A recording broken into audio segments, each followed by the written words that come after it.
Vendemmia con vista mare a Menfi. Si tratta della terza edizione della manifestazione organizzata dalla cantina Sette Soli in uno degli angoli più suggestivi della costa di Menfi, dove la cantina ha i suoi vigneti. Un'iniziativa che ha visto protagonisti giornalisti della stampa nazionale e tutta la forza vendita nazionale, con uno dei momenti più emozionanti, la raccolta a mano.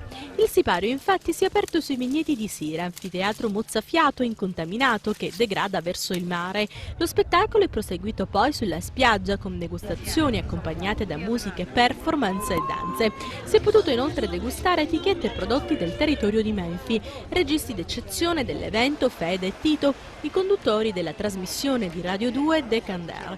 Sotto i riflettori sabato scorso anche i vincitori del concorso fotografico Click e Wine, iniziativa lanciata sul sito della cantina per raccogliere quegli scatti amatoriali che raccontassero la filosofia a Sette Soli. In programma poi anche il concerto tenuto dalla cantante jazz Irene Gentile. Oggi, con 1841 soci conferitori, una superficie abitata di quasi 6.000 ettari, 4 stabilimenti e una capacità lavorativa di circa 500.000 quintali di uva all'anno, Sette Soli rappresenta la più grande azienda vitivinicola siciliana, il più grande vigneto d'Europa ed è un autentico distretto del vino nella provincia di Agrigento, tra Montevago, Menfi e Santa Margherita Belice.